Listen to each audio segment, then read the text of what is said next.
Assalamualaikum teman-teman. Apa kabar? Kabar baik ya? Baik, di cerita ini dua besti berkemah ke gunung dan bertemu dengan timun emas yang cantik. Saksikan ceritanya ya teman-teman. Beberapa saat di perjalanan, akhirnya mereka sampai juga di tempat berkemah. Satu persatu peserta kemah turun dari mobil. Kemudian, Madem turun juga dan mengabsen satu persatu pesertanya. Anak-anak yang berkemah begitu menikmati perkemahan. Mereka sangat bergembira dan bersuka cita. Beberapa saat kemudian, mereka berjalan-jalan menelusuri hutan. Mereka begitu menikmati suasana hutan yang begitu asri, pemandangan yang indah. Wah gawat teman-teman, dua besti terpisah dan tersesat di hutan. Mereka berusaha mencari jalan pulang. Pada akhirnya mereka semakin tersesat ke dalam hutan. Dan pada akhirnya mereka bertemu dengan timun emas. Timun emas mengajak mereka pulang ke rumah timun emas. Sesampainya di rumah timun emas, ibu timun emas menyambut mereka dengan hangat. Kemudian mereka menceritakan bahwa mereka tersesat di hutan dan tidak tahu jalan pulang. Timun emas mengajak mereka duduk di halaman belakang. Dan ibu timun emas menyuguhkan mereka ubi rebus yang nikmat dan enak. Ibu timun emas dan timun emas sangat baik hati. Mereka begitu hangat memperlakukan dua besti. Setelah itu, timun emas menyuruh mereka untuk beristirahat di kamar.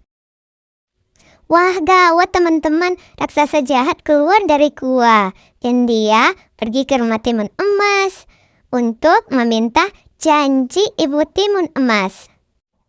Kemudian ibu timun emas berkata, "Pulanglah. Datanglah esok hari, timun emas sudah tidur." Kemudian ibu timun emas menceritakan bahwa tadi ada raksasa jahat datang dan akan menemui kembali timun emas esok hari. Ibu timun emas bercerita sepeninggal ayah timun emas, ia ingin memiliki seorang bayi. Kemudian raksasa jahat datang dan dia mengatakan, "Keinginanmu akan terkabul, akan tetapi baik itu untukku." Beberapa bulan kemudian, ibu timun emas akhirnya melahirkan timun emas. Lalu, raksasa jahat itu datang kembali, dia meminta bayi itu. Lalu, ibu timun emas berkata, "Datanglah lagi 17 tahun berikutnya. Hari ini kamu sudah berusia 17 tahun timun emas." Makanya, raksasa jahat itu datang kembali untuk menagih janjinya.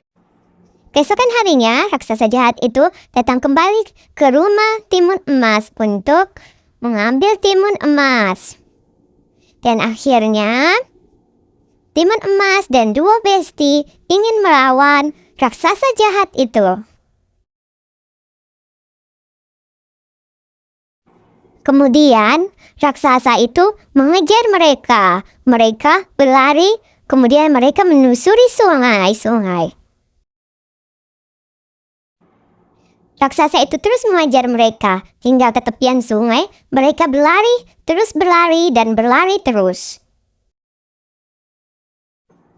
Pada akhirnya, raksasa jahat itu hampir menangkap mereka dan timun emas melemparkannya biji terasi hingga membentuk lautan yang sangat dalam dan raksasa jahat itu tenggelam. Kemudian,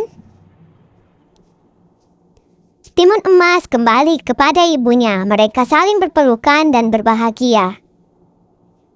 Dua besti sangat senang melihat ibu dan anak itu. Mereka kembali pulang. Dadah, Timon Emas, sampai jumpa. Dadah teman-teman, jangan lupa kembali lagi ya ke sini. Dadah. Akhirnya mereka kembali pulang dan hampir saja mereka ditinggal.